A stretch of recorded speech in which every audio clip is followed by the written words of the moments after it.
Bueno, primero presentar ese libro que es el fruto de un congreso que tuvimos aquí en el instituto. Tenía que ser presencial, ya teníamos todo organizado, todo hecho, pero llegó la pandemia, ¿no? Entonces, como a una semana de empezar el congreso, cayó la pandemia. Entonces lo paramos, lo dejamos en stand-by y con la esperanza de hacerlo pronto, de que eso se iba a acabar rápidamente, pero lamentablemente sabemos todo lo que vivimos en pandemia. Entonces, a partir del mes de septiembre, empezamos todos los jueves a reunirnos y a debatir, a presentar estas ponencias. Las ponencias fueron más de 50, fue un congreso grande y era justo organizado por la red de estudio de las izquierdas en América Latina. Y, y digamos, como fruto de estas ponencias, al final pedimos también que se publicaran porque coincidieron una serie de trabajos que nos parecieron muy interesantes. La convocatoria se lanzó a raíz de los 100 años del Partido Comunista Mexicano, pero obviamente estaba abierto a temáticas latinoamericanas transversales. Y digamos, de todas esas ponencias, lo interesante era que el eje internacional cruzaba todos estos trabajos, ¿no? Entonces, el título del libro fue Las izquierdas latinoamericanas y sus relaciones internacionales, justo porque hay esta visión conectada en muchos de los trabajos que se presentaron. Y fue un trabajo, digamos, que ahora le presento a Daniel, pero bueno, lo adelanto, que nos pareció interesante porque, digamos, une a investigadores con una larga trayectoria en el tema y muchos jóvenes, ¿no? Entonces, son visiones diferentes, complementarias sobre cómo abordar esas temáticas de la izquierda, que ya sabemos que es un tema clásico ya de la historia social, de la historia política, de ese eje de encuentro. Eh, pero bueno, que también en ese caso se cruzaba con la historia de las relaciones internacionales. Y bueno, tenemos la suerte de tener la Facultad de Ciencias Humanas aquí en UABC, en Mexicali, al doctor Daniel Ceseña, que está haciendo su postdoc y es especialista en esos temas. Entonces lo invitamos, le mandamos el libro y lo invitamos a leerlo y para que nos dé su retroalimentación y se los presente hoy. Entonces, muchas gracias, Daniel, por aceptar, por leer ese libro, que es un libro muy extenso, son más de 600 páginas. Así que, pues, le agradezco mucho el esfuerzo, porque sí, es un poquito pesado, ¿no? Así que no voy a hablar más para que Daniel nos presente. Muchas gracias. Bueno, primero que nada, muchas gracias. Muchas gracias a la doctora Sara Musotti por la invitación a participar en las Jornadas Internacionales de Historia, Patrimonio y Frontera del Instituto de Investigaciones Históricas, y por darme la oportunidad de conocer a esta parte de la universidad, ¿no? Conocía la de Mexicali, pero esta no. Y conocer a otros académicos también interesados por las izquierdas latinoamericanas. Muchas felicidades a la doctora Sara Musotti y al doctor Miguel Ángel Urrego por coordinar este libro, que presenta un planteamiento muy interesante de cómo entender y analizar las izquierdas desde la perspectiva internacional a lo largo del siglo XX y la primera parte de este siglo que estamos viviendo. Sobre todo me parece pertinente recalcar que este proyecto sale de un momento, como ya nos dijo la doctora, de crisis para todos nosotros, de la pandemia del COVID-19, pero pues me parece muy importante mencionarlo porque muestra cómo a pesar de las adversidades se presentan proyectos interesantes y salen a buen puerto, como lo es este libro. Yo estoy agradecido por la oportunidad que tuve de leer esta obra ya que su lectura me presentó muchas categorías de análisis de las que no había pensado, pero que pueden ser parte del estudio de las izquierdas. Pero sobre todo estoy agradecido, esto lo digo de una forma muy personal y un poco egoísta, ¿no? Por encontrarme textos como los de Alfredo Pizano Ferreira, Víctor Adán Flores, Miranda, David Piñera Ramírez y Guadalupe Andrea Sella. Como lo dije, lo digo desde una perspectiva muy personal porque son temas de los que yo trabajo y presentan aportaciones muy interesantes para mi tema de investigación. Bueno, el libro nos presenta un recorrido histórico a través de distintos textos que en clave transnacional, como lo plantea la historiadora Nicole Siegel, van desde el principio del siglo XIX con el movimiento magonista y sus interacciones con distintos grupos disidentes, pensamientos y posicionamientos, hasta la actualidad, con una panorámica de los desafíos, perdón, políticos que se presentan dentro y fuera del partido, probablemente más importante o más grande en la actualidad de izquierda latinoamericana, que es Morena, ¿no? Entrando ya en el contenido del libro, el primer capítulo nos muestra cómo la ubicación geográfica de la frontera norte de América Latina, especialmente la relación con los Estados Unidos, han influido en el desarrollo de las izquierdas, así como la importancia de cómo las dinámicas nacionales y las políticas han impactado la organización y las estrategias de los movimientos de izquierda en esta área. Por otra parte, a través de los textos podemos apreciar este mosaico de expresión de izquierda política cultural que están en juego durante momentos claves de la historia mexicana y latinoamericana, reflejando una pluralidad de las distintas realidades sociales, económicas y culturales de los países involucrados, tanto como México, ¿no? En el primer texto, titulado El Partido Liberal Mexicano y el Comité Internacional Anarquista de Apoyo a la Revolución Social en México 1907-1912 de Javier Gámez Chávez, analiza la colaboración, perdón, entre el Partido Liberal Mexicano y el Comité Internacional Anarquista durante un periodo crucial. El autor plantea que el PLM encontró en el anarquismo un aliado ideológico y práctico en su lucha contra el régimen de Porfirio Díaz, a través de esto de ideas que resonaron en el contexto de la creciente insatisfacción social y política en México prerevolucionario.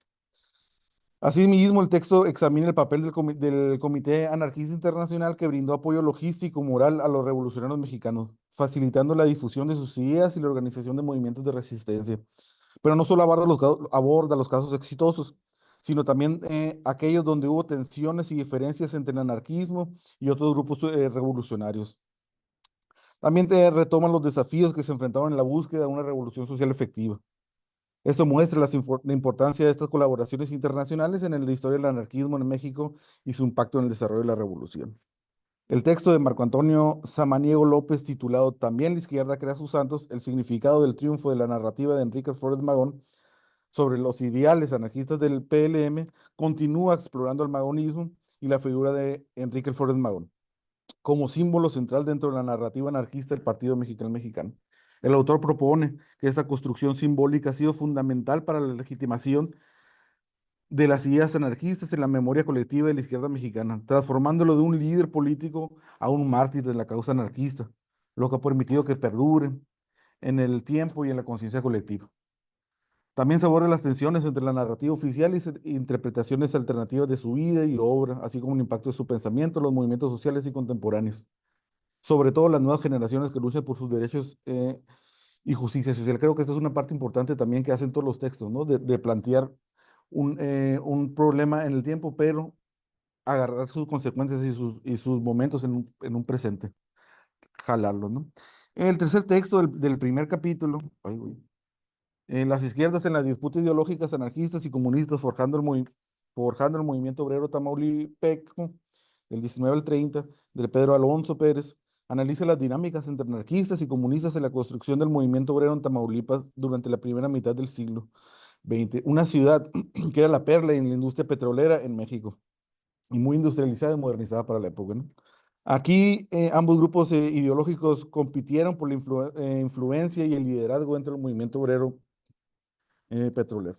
De este conflicto, el autor destaca las estrategias utilizadas por ambos para la lucha obrera, las tensiones y los conflictos que surgieron entre ellos, la importancia de la solidaridad y la organización, así como el papel de las huelgas y las movilizaciones en la consolidación del movimiento obrero de la región. Un cuarto texto, eh, penúltimo de este primer capítulo, aborda los aspectos culturales, ¿no? Cambiando y poniendo un foco ahora en la cultura también, ¿no? De las luchas políticas y sociales en el contexto de los derechos civiles de los Estados Unidos.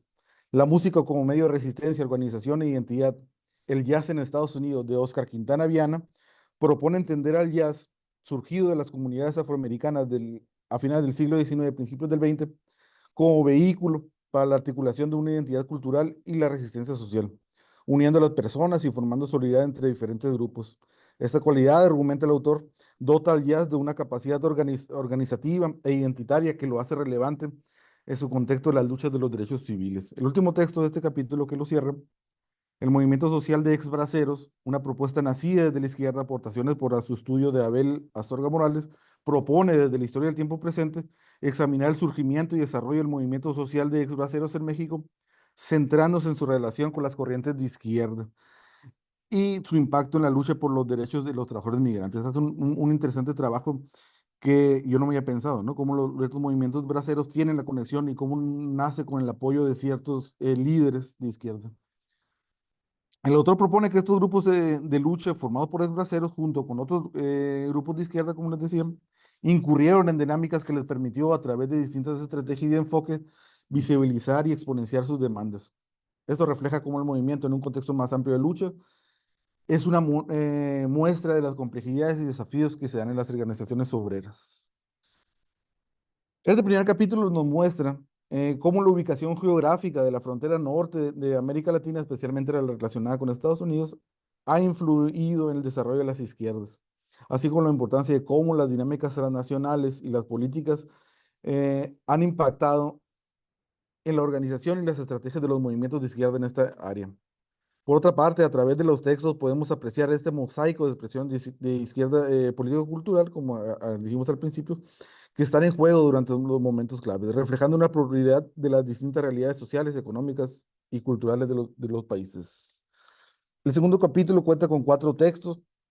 Encontramos que presentan contribuciones significativas sobre la interacción entre los movimientos de izquierda de la región, la influencia de entidades supranacionales y la formación de frentes antifascistas, destacando la solidaridad internacional, como lo plantea el artículo del Movimiento Teatral Independiente Latinoamericano, Antifascismo y Escena, de Rosana Cedeño Méndez. La autora explora, perdón, el desarrollo del teatro independiente de América Latina durante el siglo XX, en particular en el contexto de la lucha contra el fascismo y la represión política.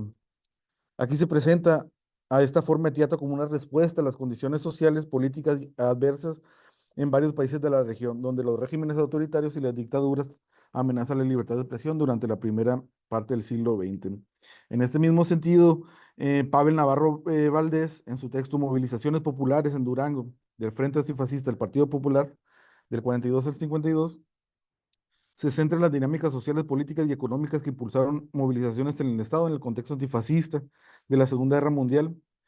Em, y el autor propone destacar el papel de los líderes locales y organizaciones sociales en las huelgas, protestas y campañas de concientización para analizar las estrategias de movilización que culminan en la formación de un partido popular que busca canalizar las demandas sociales en un partido político más estructurado.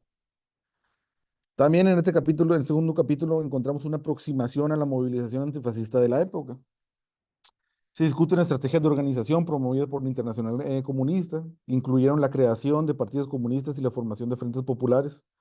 Estas estrategias fueron fundamentales para unir diversas fuerzas de izquierdas en la lucha contra el fascismo y otras formas de autoritarismo, destacando la importancia de la cooperación internacional y la construcción de frentes amplios en la lucha por la justicia social y democracia. Es muy claro en el artículo del Partido Comunista del Paraguay, en la Internacional Comunista, Apuntes para una reconstrucción histórica de Charles Quevedo y Lorena Soler, cómo encontramos un planteamiento que pone en la mesa la relación del Partido Comunista de Paraguay y la Internacional Comunista. Aquí los autores dicen, analizan, perdón, cómo el PSP fue influenciado por las directrices y las políticas de la Internacional Comunista, especialmente en el contexto de la lucha contra el imperialismo y el fascismo de América Latina. También se plantea una reflexión acerca del legado del PSP y su papel en la historia política del país, subrayando la necesidad de una construcción histórica que reconozca su contribución a la lucha por la justicia social y los derechos laborales. Por último, se propone una categoría de análisis que continuará a lo largo del libro, el de la prensa, ¿no? Cómo ver la prensa, cómo ver el actor de la prensa, cómo este actor crea narrativas en contextos de lucha. y que sirven para diversas posiciones, ¿no? Cuando lo notipo se tiñó de rojo, aproximaciones al machete de Víctor Hugo, Pacheco y Jaime Ortega, abordan cómo el machete se convirtió en un vehículo de expresión para las ideas y luchas de la izquierda. Fundado en un contexto vibrante de ideología revolucionaria, el periódico funcionó como órgano crítico contra el régimen porfirista y por la defensa de campesinos y trabajadores. En el capítulo se analiza el contenido de la revista, que incluía artículos, caricaturas y ensayos, y que abordaban temas como la opresión, la lucha de clases y la necesidad de una transformación social. Los autores destacan la importancia de este como un espacio de debate y reflexión para los intelectuales y activistas de la época. El siguiente capítulo, enfocado en un contexto naciente de Guerra Fría, nos presenta textos como el de Alfredo Pisano Ferreira, que ya lo había mencionado, La Guerra Fría en América Latina, del nacionalismo y el socialismo, en el cual se analiza el impacto de este conflicto mundial en las dinámicas políticas y sociales de la región. El autor se centra en la transición de estos movimientos nacionalistas hacia ideologías socialistas de lo que se le llama la nueva izquierda. En respuesta a las tensiones globales y las intervenciones de potencias extranjeras, especialmente de los Estados Unidos, y poniendo como una figura central a la Revolución Cubana del 59, ¿no? Como una construcción no solo política, sino filosófica. El autor también aborda el clima de intervenciones militares y políticas que buscan detener o frenar la expansión de las ideologías que apoyaban, en que se contraponían, ¿no?, a los Estados Unidos. Mirada desde Cuba, en 1978, un texto de Sergio Epifanio Blas Rodríguez explora la percepción de la Revolución cubana en un contexto del 68. En un año marcado por movimientos sociales y políticos de lo que se le llama el momento 68, el autor analiza cómo Cuba fue vista como un modelo de revolución por algunos sectores de la nueva izquierda latinoamericana y como un foco subversivo por parte de gobiernos y fuerzas conservadoras. El autor también discute críticas y preocupaciones que surgieron en torno a la situación interna en la isla, esto a través de realidades cotidianas de los cubanos y las contradicciones entre la imagen idealizada de la revolución y las dificultades que enfrentaban sus ciudadanos. El siguiente texto a analizar es el debate en torno al carácter de clase de la revolución cubana y sus implicaciones en el movimiento revolucionario. Posicionamiento de los partidos trotskistas de Henry John Munoz. Se centra en las diferentes interpretaciones sobre la naturaleza de la revolución cubana y cómo estas visiones influyeron en el movimiento revolucionario, especialmente desde la perspectiva de los partidos trotskistas. El autor comienza analizando la revolución cubana, las diversas corrientes de pensamiento de la izquierda, destacando el debate sobre si la revolución cubana debería ser considerada una revolución socialista o una revolución burguesa nacionalista. Los trotskistas en particular argumentaron que la revolución cubana, aunque había derrocado un régimen dictatorial y promovido reformas sociales, no había llevado a cabo una transformación radical del sistema capitalista. Una discusión bastante interesante, ¿no? En el cuarto capítulo, titulado Argumentos y debates de un público escritor sobre el 68, retomamos aquí otra vez, eh, perdón, de Sergio Arturo Sánchez Parra, volvemos al autor de la prensa y volvemos también a temas de la provincia mexicana, eh, sacando este foco, ¿no?, del centro hacia la periferia. Aquí el autor examina cómo el periódico El Informador, un medio de comunicación local, abordó los eventos y las repercusiones del movimiento estudiantil del 68 a través de análisis de sus publicaciones y una metodología de cómo se analiza las fuentes de la hemerografía, ¿no? Y el penúltimo texto de este capítulo, el PESUM, en la prensa jalisciense, en el marco de la Guerra Fría, por Claudia Gamiño Estrada, de nuevo, ¿no? Se enfoca en la prensa y en un contexto local. Y de cómo esta prensa regional crea narrativas, en este caso sobre las actividades y la ideología del PESUM, así como las tensiones políticas de la época. A través del Informador y otros medios de Jalisco, el autor examina cómo la cobertura mediática varió entre artículos que ofrecían una visión crítica del partido, enfatizando su vinculación con el comunismo y presentándolo como una amenaza al orden establecido, hasta aquellos donde se reconocieron sus demandas sociales y la lucha por los derechos de los trabajadores. La autora destaca la importancia de la prensa en la construcción de la imagen política del PSUM y cómo esta imagen fue influenciada por el clima de guerra fría, donde la ideología y la política estaban profundamente entrelazadas. Por último, el rostro y la palabra de los trotskistas subcalifornianos de la década de 1980 de Homero Avilés. Se discute el papel y la experiencia de las mujeres trotskistas en Baja California durante de este periodo.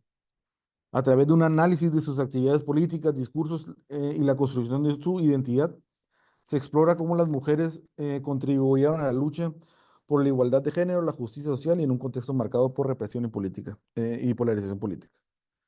Este capítulo creo que presenta contribuciones claves para el análisis metodológico y de fuentes sobre la evolución de los movimientos de izquierda en la región en estos años, ¿no? Como la aparición de nuevas corrientes de izquierda que surgieron en respuesta a condiciones políticas y sociales. Los diferentes autores también nos muestran el impacto de la Revolución Cubana del 59 como catalizador de los movimientos de izquierda latinoamericana, pero también cómo esta nueva izquierda se desarrolló y respondió a los desafíos que estaban surgiendo del periodo de Guerra Fría, destacando su capacidad de adaptación y resistencia.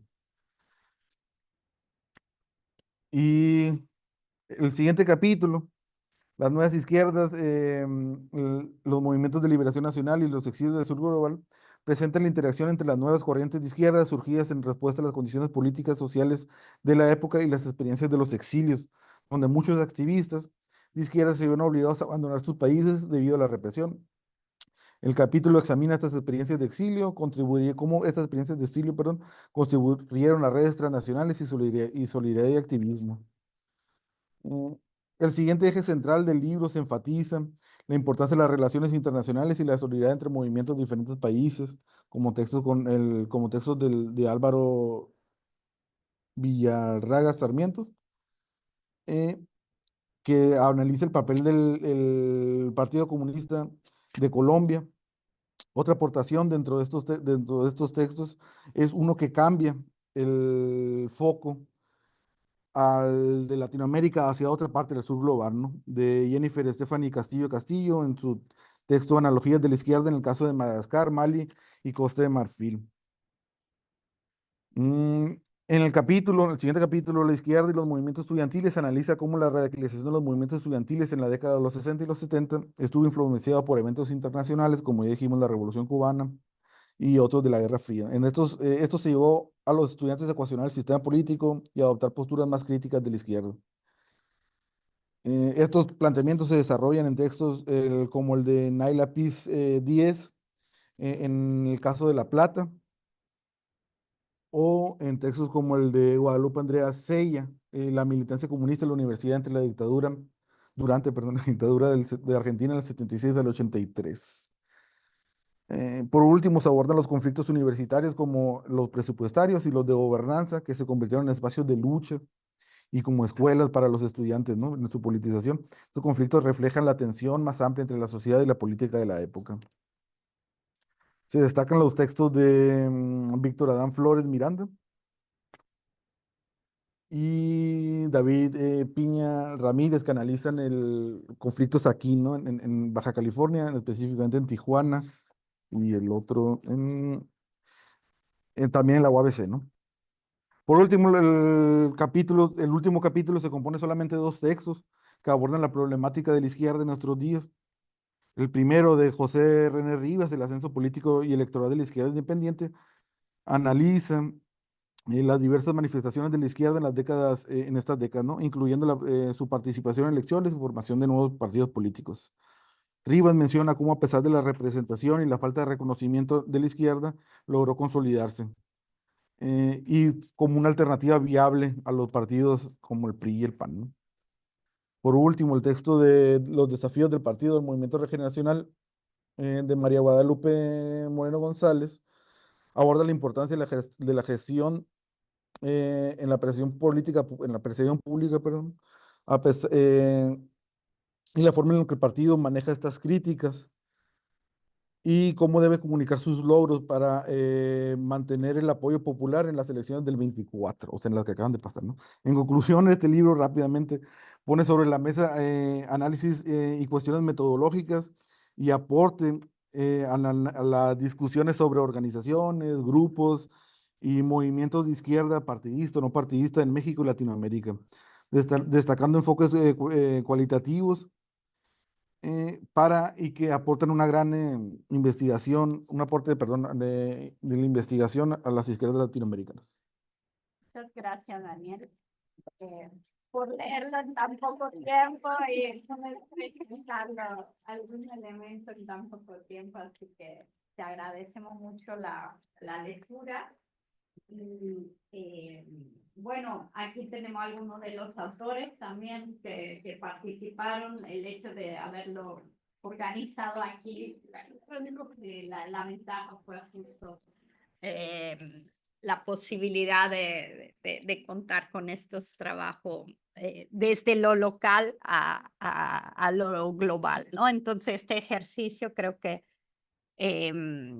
fue lo que nos interesó, especialmente porque, digamos, los autores intentan rescatar los impactos en lo local y las relaciones, conexiones con lo global. Esta era un poco la línea que se marcaba.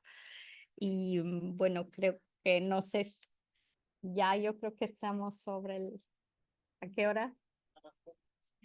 Ok, ya, entonces tenemos 10 minutos más. No sé si tengan algunas preguntas. El libro se puede descargar de forma gratuita en la página del Instituto de Investigaciones Históricas. Todavía no contamos con los ejemplares impresos. Pronto llegarán y se lo haremos llegar, esperamos. Y bueno, no sé si tienen algunas preguntas, dudas.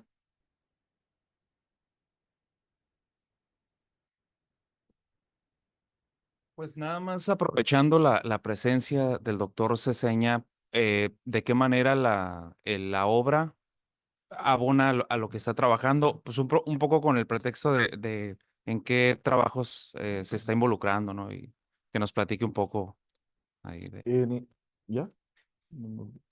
A mí me gustó mucho este sentido de lo transnacional, ¿no? Que plantea, y en estos contextos de Guerra Fría, yo estudio las juventudes aquí en la frontera norte, justamente los 60 y los 70, con esta idea que hablaba ahorita el doctor Well de los Global 60, ¿no?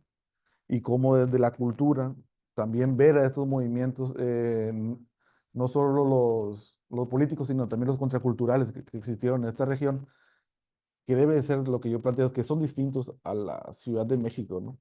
Por ejemplo, con el pantalón jeans, ¿no? También aquí era distinto porque tenemos a los gringos, tenemos a los gringos más cerca, la frontera norte, y cómo se consume también la música. Y a mí me gustó esto porque cómo los pone también en los contextos de Guerra Fría, estos autores.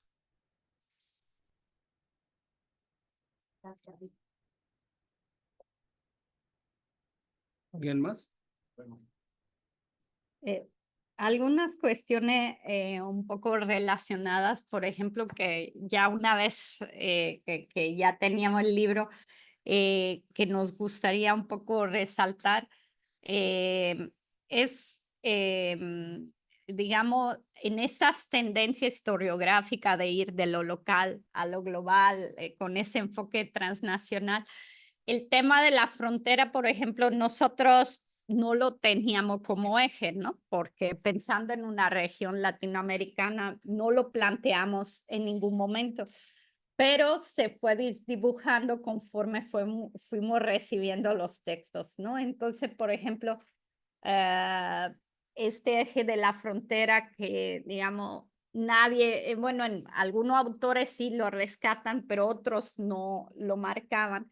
Creo que justo como marcó Daniel, se ve desdibujado, por ejemplo, con el texto también de los braceros, de otra temática transversales también, ¿no? Y que justo, digamos, esa nueva historiografía, nueva entre comillas, ¿no? Sobre las izquierdas tiene esa tendencia a subrayar las diversidades dentro de los grupos, ¿no? Entonces, a la vieja, digamos, historia de grupo como colectivo homogéneo, se van desdibujando cierta diferencia, por ejemplo, aquí de los grupos más de la frontera con respecto a lo de otra parte de América Latina. Y también hay, por ejemplo, otros ejes interseccionales como el género, ¿no? Que se ven en lo del caso de Homero, o otras cuestiones, por ejemplo, raciales que hacen que se acerque a ciertos grupos de África, ¿no? Esa raíz común de la afrodescendencia. Entonces, aparte de la clase, digamos que un eje tradicional en los estudios de las izquierdas, ¿no? Y aquí, digamos, ya varios trabajos están rescatando digamos, este eje interseccional dentro, digamos, de un espacio más amplio. Entonces, creo que eso es también una tendencia que hay en los nuevos estudios de las izquierdas de profundizar esas diferencias dentro de los grupos, ¿no? No sé si aquí veo a Marco también, que fue autor del libro, si quiere añadir algo más como coautor del libro, o bueno, o aquí lo dejamos como guste.